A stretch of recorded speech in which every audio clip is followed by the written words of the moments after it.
වේ. ඊළඟ එක තමයි නර්තන ශිල්පියා. නර්තන ශිල්පියා. හැබැයි ඔන්න මේ පොඩි චූටි කතාවක් කියන්න හදන්නේ. දැන් මතක් වුණේ මට මේක. ඔයාලා දන්නව මේ කතාව. මොකක්ද කතාව? ඔන්න මම මේ කතාවේ නම අවසානයේ කියන්නේ. එතකොට තමයි මේක රසවත් වෙන්නේ. මගක් කියන්නේ නැද්ද තේරෙන්නේ. මේකේ ඉන්නවා දුප්පත් ගමක් තියෙන්නේ. ඔය ගමේ ඉන්නවා අම්මත් නැති තාත්තත් නැති ගෑනු ළමයි. ඉතින් මෙයා හැදෙන විතර පුංචි අම්මා ගාවනේ. හරියට කැම් බීම නැහැ. වැඩ කාර්යයක් පොඩ්ඩක් තමයි කාලය ගත කරන්නේ. වැඩ කරන ගම. ඉතින් ඉගෙන ගන්න එහෙම නෑ. ඔන්න ওই ගමට එනවා පොදු ගුරුවරයෙක්. ඒ ගුරුවරයා ගුරු භූමිකාවක් නියෝජනය නොකරත් මේ ගමට එන ගුරු භූමිකාවක් නියෝජනය කරා.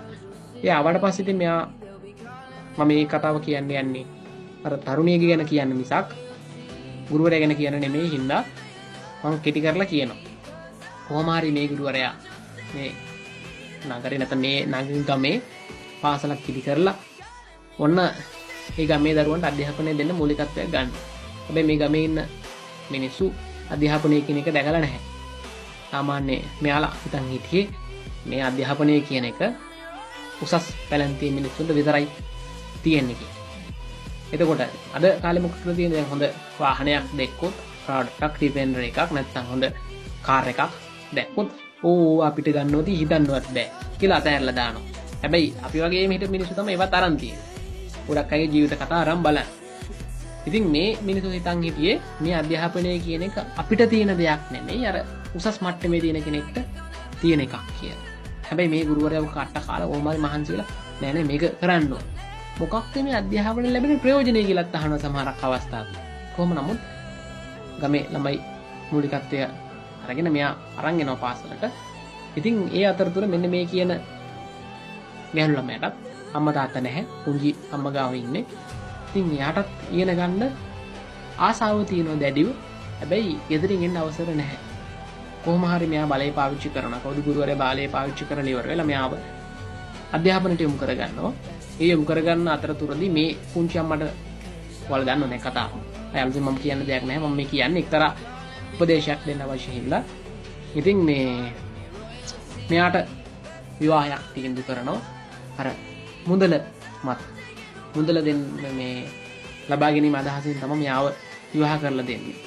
ඉතින් ඒක මත මෙයා වෙනත් කෙනෙකුට විකුණනවා වගේ වැඩක් තමයි විවාහයක් කියලා.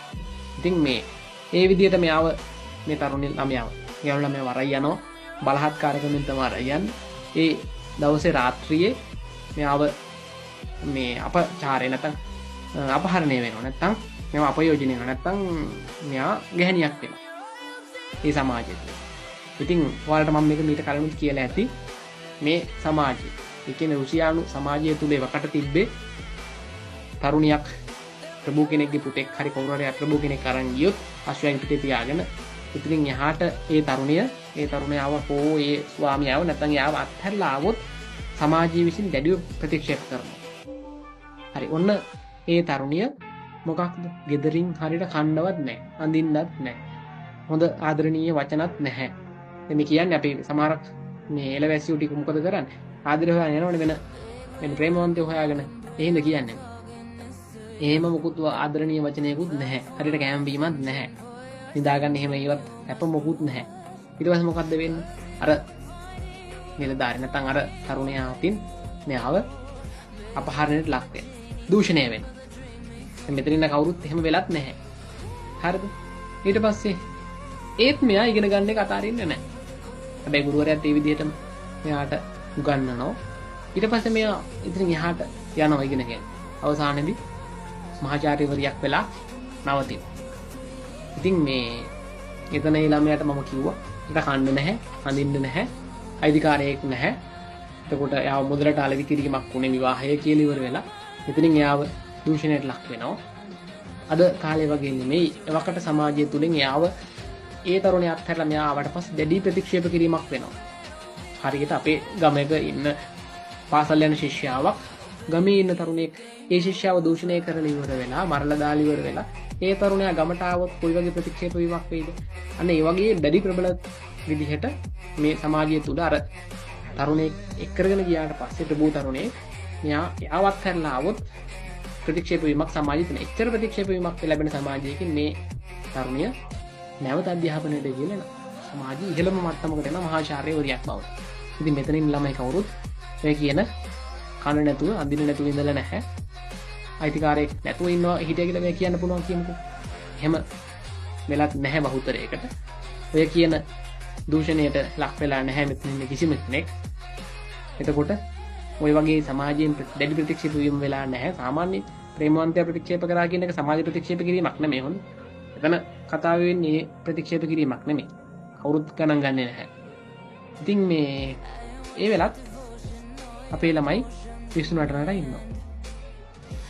අනිත් මිනිස්සු අර කට්ටක් කාලේ යන මිනිස්සු ඉස්සරහට යනවා. මේ ටික පිස්සු නටනට ඉන්නවා.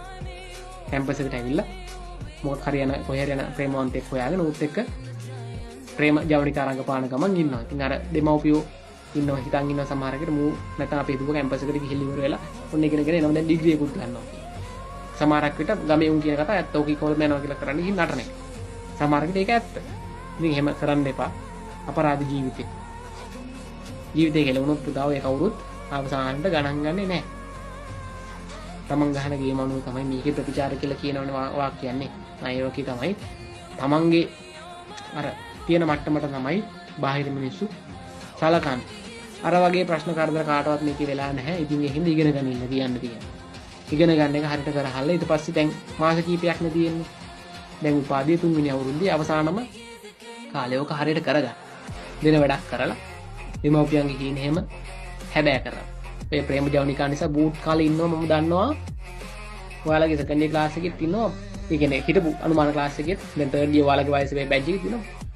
5-6 දෙනෙක් ඉන්න මම දැනුවත් මට ප්‍රශ්න කියලා තියෙනවා. ඉතින් මම ඇත්තටම මහ මෝඩ වැඩ. සමහරක් දැන් මේ පාර තර්ඩ් ඉයර් එකෙත් හිටියා. ප්‍රේමවන්තයා කලින් දවසේ තරහ වුණා. ඒකට පස්සේ තිබ්බේ සංස්කෘතිය පේපරයක්. ඒක ලිව්වේ නැහැ.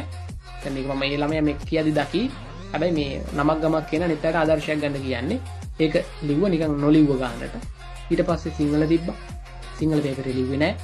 පුරා විද්‍යාවද කොහෙද තිබ්බා? ඒක ලිව්වේ තියෙනවා. නිකන් අර කොහෙවත් යන එකේ තරහ වුණා කියලා ඉවර වෙලා අවුරුද්දක් ජීවිතය අපස්සට දැම්මා. මම පුළුවන් තරම් උපදෙස් දුන්න කරන්න කරේ නැහැ. ඉතින් මේ ඒ වගේ මහා මෝඩ තීරණ ගන්න එපා. ඉතින් ඕක තමයි කියන්න තියෙන්නේ. ඉතින් මේ උපාධිධාරියෙක් විදියට මොලේ පාවිච්චි කරා. හරි අපි ඊළඟ කොටසට යමු.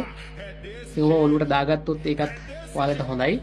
නැත්තම් ඒකත් Tamanටම තමයි. හොඳයි. හරි. අපි චිත්‍ර